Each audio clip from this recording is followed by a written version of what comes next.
we all know this. The United States has a problem with racism, and this was evident long before the murder of George Floyd. Racism has been debated in this country for decades, and it's a debate that's been argued from left to right. But the United States is not the only country that has a racism problem. Just take a look.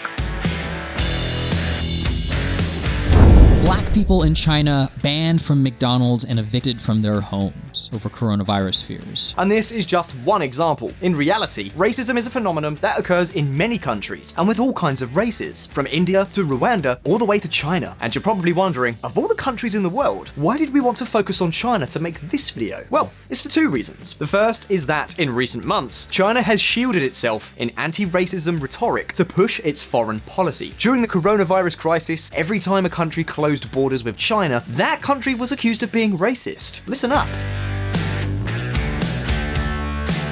China's Israel envoy compares virus travel bans to Holocaust. However, when it comes to racism, China is not a country that can preach to us about it. Without digging too deep, just 4 years ago, Chinese television itself broadcast an advert like this.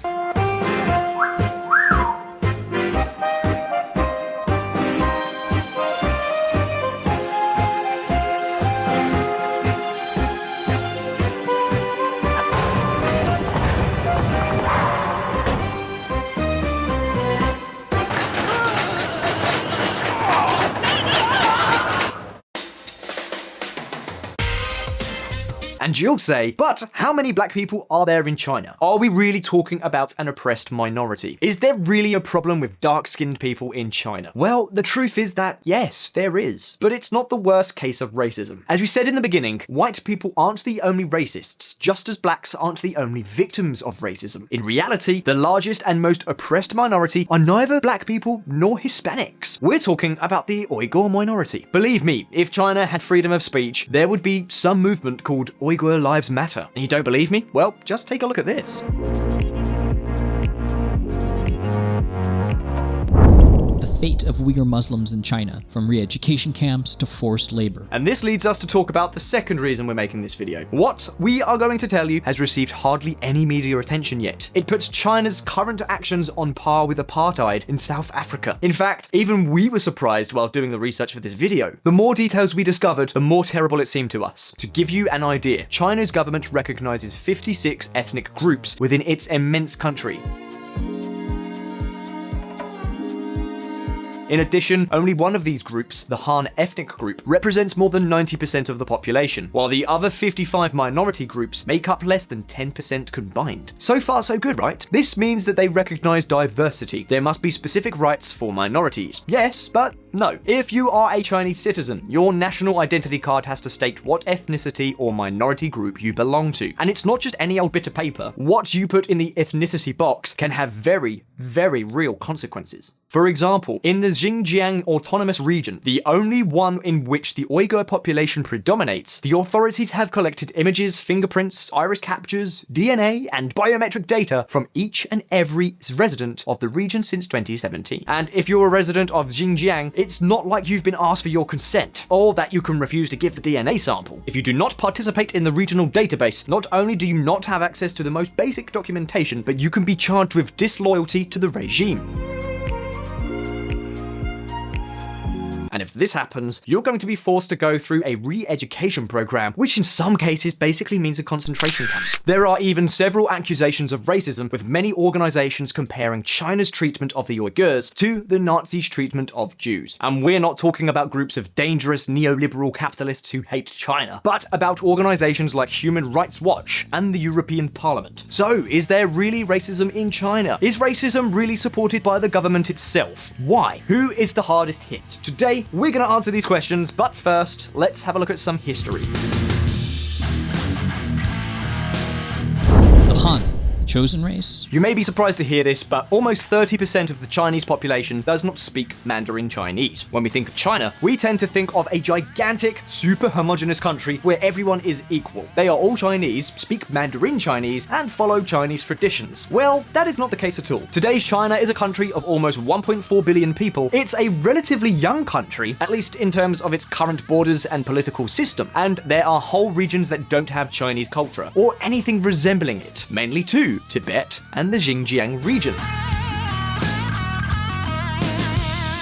In these two regions, it's the Han Chinese that are the minority race, and almost the entire population speaks local languages. Just so you know, there are more than 300 different languages in China, and we're talking about languages that sometimes are not even related to each other. For example, the Uighur language does not even use Chinese characters, but is an adaptation of the Arabic alphabet. In Hong Kong, Cantonese is spoken, which is not anything like Mandarin. To give you an idea, we're talking about languages as different from each other as Spanish or Russian.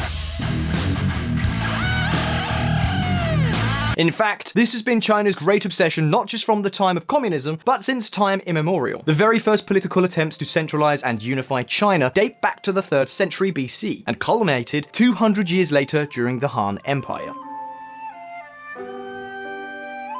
And you're probably thinking, but who are the Hans? The Han are the typical Chinese you imagine. They have Chinese facial features, speak Mandarin Chinese, and represent Chinese culture and tradition. While they make up to 92% of the population, there are 2 regions where they are not the majority population. In Tibet, the Han make up only 8% of the population, and in Xinjiang, just over 38%. However, even in these regions, the Han historically held the positions of power.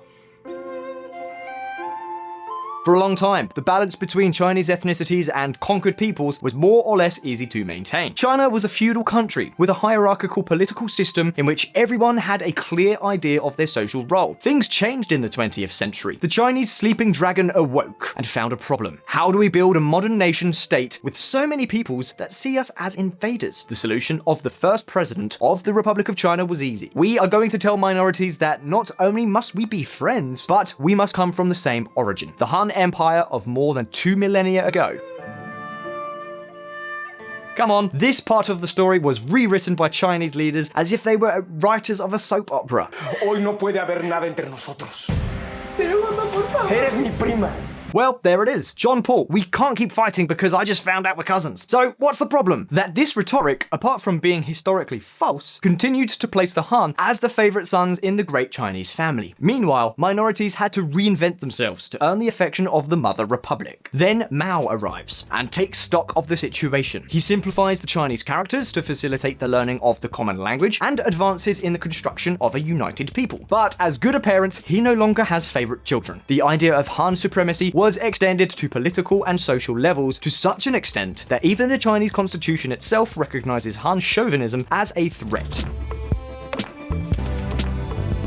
In the struggle to safeguard the unity of the nationalities, it is necessary to combat big nation chauvinism, mainly Han chauvinism, and to combat local national chauvinism. Extract from the preamble of the Chinese Constitution. While the Han were off the pedestal, the constitution recognized some cultural, social, and linguistic rights of ethnic minorities, and in some cases, they might even seem like privileges. For example, while the Han Chinese had to comply with the one-child policy, minorities could have 2 or even 3 children. And you're probably thinking, so why are they complaining? Well, as always, the devil is in the details, as we'll see right now.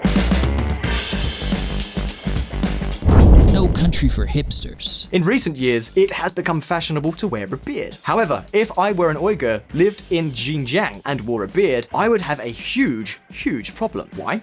Because it would be read as an indication that I'm most likely a radical extremist. At least that's what the Beijing government thinks.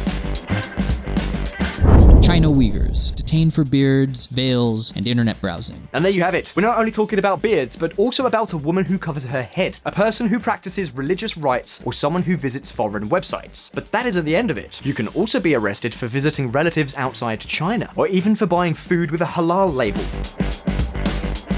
As you can see, most of these restrictions are somehow associated with Islam, and they are designed precisely to reduce the importance of this religion in Chinese society. And you'll say, but surely you're making it up, Josh. You're telling us this because you're buying into America's neoliberal propaganda. Well, the truth is that what I'm telling you is actually the official rhetoric in Beijing. In fact, the Chinese Communist Party justifies their actions like this.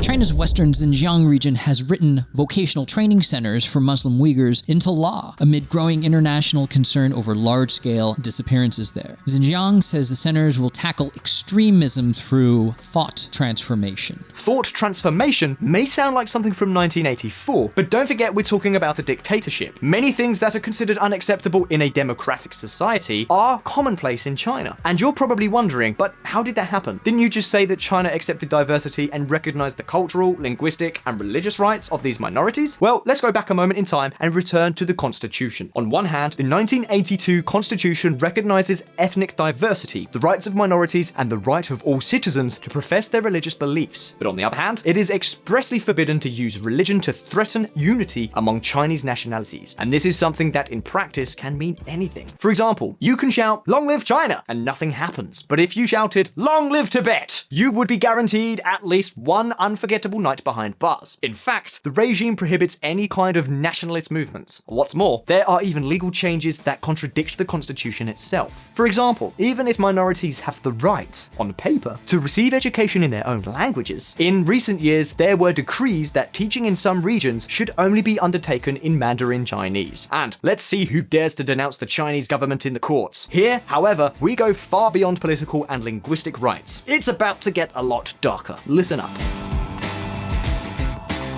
Scientists debate China's law on sterilizing the carriers of genetic defects. We've all heard about the one-child policy. It was in force between 1979 and 2015. What is not so well known is that there is also a law that forces certain couples to abort potential offspring or even be sterilized. Initially, the Maternal Child Health Act of 1994 is based on a brutal interpretation of public health.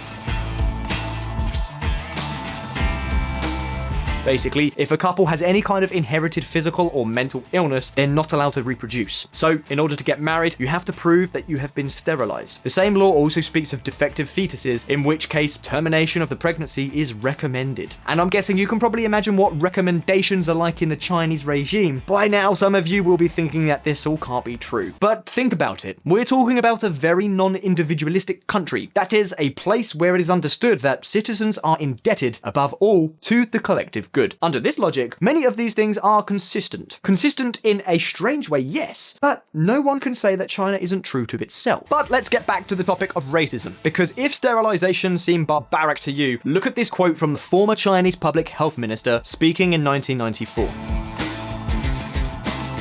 Lower quality births are important among ancient revolutionary bases, among ethnic minorities, in border areas, and in economically marginalized areas. Chen Minzhang, Minister of Public Health in 1994. In other words, there are ethnic minorities that produced lower quality births. In practice, this means that it is ethnic minorities who suffer most of the forced sterilizations. For example, while the law technically allowed Tibetans to have more than one child, it also forced many couples of this race to be sterilized. There have been many cases where women were sterilized without even knowing what operation they were being subjected to. And we're not just talking about isolated cases here. According to a University of Michigan paper, in 1995, more than 3% of Tibetan women would have undergone these operations. If you think this is a horrific state of affairs, you've not seen anything yet. In this country, we speak Chinese. As we have explained several times on this channel, Xi Jinping is a reversal in everything that is to do with Chinese openness. While it is true that in many respects, China was opening itself more to the world and recognizing citizens' rights, if only economically, Xi Jinping came up with a very clear idea about the legal status of ethnic minorities. What did he do? Something which might initially seem to be good news: he abolished the one-child policy. China ends one-child policy, allowing families to have 2 children. This means that the Han could automatically have more than one child. But what about minorities? Do you remember Deng Xiaoping's famous phrase that it didn't matter if the cat was black or white while hunting mice? Well, Xi Jinping doesn't care anymore. What the Chinese president is looking for is precisely what the preamble to his constitution forbids: to standardize the country under the dominance of Han culture. This turn was a major setback for ethnic minorities, where before the Maternal and Child Health Act of 1994 paved the way for the sterilization of some minority people. Xi's government began to apply eugenic policies across the board, and the most affected group have been the Uighurs.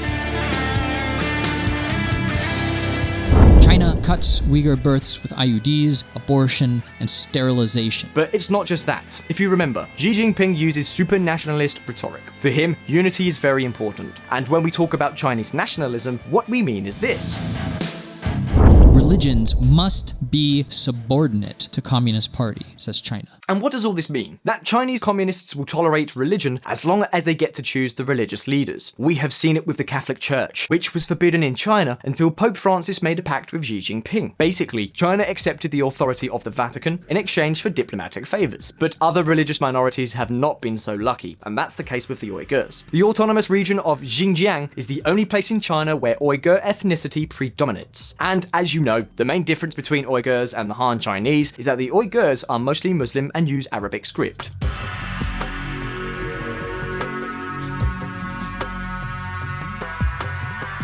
Well, the Beijing government is willing to do anything to erase these differences. And you'll say, how would they go about doing this? Well, among other things, through education. In 2017, Uighur language teaching was banned in all schools in Xinjiang. And 2 years later, the use of the Arabic alphabet in public spaces was banned. Of course, looked at from the outside, from the Western perspective, we could easily call this cultural genocide. But the Chinese government doesn't believe that is doing anything wrong. The way they see it, these laws are helping Uighurs integrate. Think about it from this point of view. The official language in China is Mandarin Chinese. If you want to integrate into Chinese society, increase your job opportunities, and live the Chinese dream, the first thing you have to do is learn the official language. Does it make some sense? It does, right? At first, it might even seem like good politics. China is using every means at its disposal so that Uighurs can become Han Chinese, fully fledged Chinese. I mean, it's not just a racial issue. They're saying, okay, you want to be part of the Chinese dream. No problem. We're going to teach you Chinese. So what's the problem? The problem is in the methods being used to motivate Uighurs to integrate. German report spells out China human rights abuses against Uighur Muslims. And these human rights violations occur in some very specific places, which Beijing calls re-education camps. It is estimated that there are at least 500 in the Xinjiang region. So what exactly are they for? Well, as the name suggests, to re-educate Muslim minorities and bring them culturally closer to the Han ethnic group. These are supposedly vocational training centers, and the official photos look like language academy textbook covers. A lot of happy young students smiling at the camera. And the question is, do you think Uighurs are happy in these camps? Well, the truth is, no. And re-education is nothing like a voluntary process. Proof of this is that in many of these centers, there are entire arsenals of tear gas, stun guns, and handcuffs. And I don't know about you, but it's hard for me to understand how you can educate with those things. And of course, Uighurs who have managed to escape re-education camps denounce them as dens of torture, abuse of all kinds of violence. But it's not just about what's going on behind locked gates. As I told you at the beginning, Xinjiang residents are required to provide a series of biometric data to authorities, from fingerprints to DNA samples, something that does not happen to the same degree in the rest of the country. What's more, China is increasingly successful in developing and implementing facial recognition technology, so any Uighur can be recognized within seconds wherever they are. And you'll say, but where is the racist bias? If this technology is implemented everywhere in China, well yes, that's a good point. Until you discover that 30% of the trials were conducted specifically by analyzing Uighur facial features. All of this is worrying when you consider that Uighurs account for only 0.76% of the total Chinese population. At this point, many of you will think that it simply can't be true. He must be making this up. And you might think that, except for the fact that China actually justifies these policies,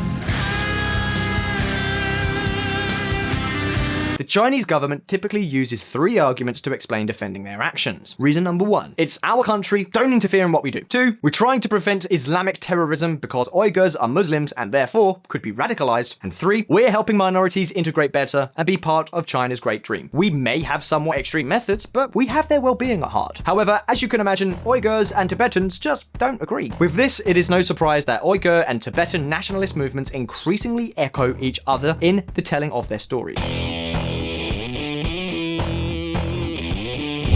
Uyghur exiles push for court case accusing China of genocide.